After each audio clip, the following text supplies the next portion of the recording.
Hello বন্ধুরা, শুভ সকাল, রাধে রাধে। তো সবাই কেমন আছো? আশা করছি সবাই খুব ভালো আছো, সুস্থ আছো। তো আমিও ভালো আছি। তো কি বলবো তোমাদের, মানে গতকালকে গেছিল ষষ্ঠী, তো গেছে ষষ্ঠী। তো যার জন্য কলাই সেদ্ধ ঠান্ডা ঠান্ডা খাবার, সারাদিন ঠান্ডা খাবার। তো রাতেও খেয়েছি, মানে পান্তা ভাত খেয়েছি আর কি। আর দুপুরেও পান্তা ভাত খেয়েছি, আর সকালে ঠান্ডা কলাই সিদ্ধ খেয়েছি। তো আজকে সকালবেলায় উঠে কি বলবো, আমার গলার অবস্থা পুরো খারাপ হয়ে গেছে। সকালবেলায় উঠে দেখছি কি ব্যাপার হলো, আমার গলাটা এত ব্যথা ব্যথা করছে কেন, কিছুই বুঝতে পারছি না কেন এরকম হচ্ছে। তো পরে আমি বাথরুমে গিয়ে মানে মনে পড়েছে আর কি, মানে মাথায় চলে এসেছে, ও বাবা আমি তো কালকে ঠান্ডা ভাত খেয়েছিলাম, যার কারণে আমার এতটা গলা ব্যথা হচ্ছে। তো কি বলবো তোমাদের, এই সময়তে আমি না কোনো ওষুধ খেতে পারবো, মানে কি বলবো, কিছুই খেতে পারবো না।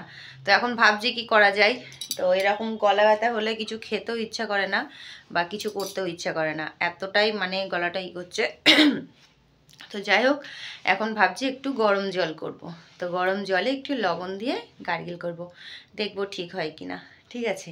তো এখন আমার কোনো কাজই হয়নি, তোমরা দেখতেই পাচ্ছ পুরো একদম অগোছলা হয়ে মানে সব কিছু অগোছলা হয়ে পড়ে আছে একদমই, মানে কোনো কাজ হয়নি। সবে তোমাদের দাদাভাই গেছে, ডিউটিতে চলে গেল এখনই।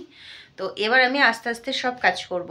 ঠিক আছে, একে একে সমস্ত কাজ করব। একা আছি এবার, বেশি হুটোপাটা করেও কাজ করি না, আস্তে আস্তে কাজ করি। তো যাই হোক, আজকে একটু বেরোবো, একটু দরকার আছে, এক জায়গায় যাব। তো তাড়াতাড়ি কাজটা সেরে নিতে হবে। তো যাই হোক বন্ধুরা, তো সরস্বতী পুজো তো চলে গেল, এখন শুরু হচ্ছে আড়নটা, তাই তো। তো আমাদের বাপের বাড়ি যেখানে আর কি, মোড়াগাছা, নদিয়া জেলা মোড়াগাছা। তো ওখানে কি বলবো, এত ধুম হচ্ছে। আর এবছরে এত ধুম হচ্ছে, মানে তোমাদের কি বলবো, মানে আমি যাচ্ছি না বলে মনে হয় এতটা ধুম হচ্ছে। মানে আমার যে এত মনটা খারাপ, মানে আমি গেলেও কিছু করতে পারতাম না, নাচ টাচ কিছুই করতে পারতাম, তবু চোখে তো দেখতে পারতাম বলো। মানে যেগুলো হচ্ছে ঠাকুর, প্যান্ডেল, বাজনা, এগুলো তো চোখে দেখতে পারতাম। তো সেগুলো আর হলো না, এবছর পুরো মিস হয়ে গেল, মনটা আমার খুব খারাপ, কিচ্ছু করার নেই। আর এদিকে তোমাদের দাদাভাই আমার সঙ্গে মজা করছে যে আমিও তো যাই না, আমাদেরও তো কালী পুজো হয়, আমিও তো একবার কালী পুজোয় যাইনি। তো ও যায়নি, ঠিক আছে, ও তো একটু ছেলেরা মনটা একটু শক্ত করে নিতে পারে, কিন্তু আমাদের তো মেয়েরা, আমাদের তো নরম মন, নরম প্রকৃতির মানুষ, আমরা অতটা কষ্ট তো সহ্য করতে পারি না, তাই না।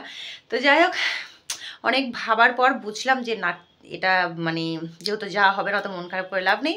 তো গত বছর থেকে আমি আর একটা বছরও মিস করবো না, এটা আমি সবাইকে বলে দিয়েছি। তো আমাকে আর কেউ আটকাতে পারবে না। তো সামনের বছর থেকে নিশ্চয়ই যাব।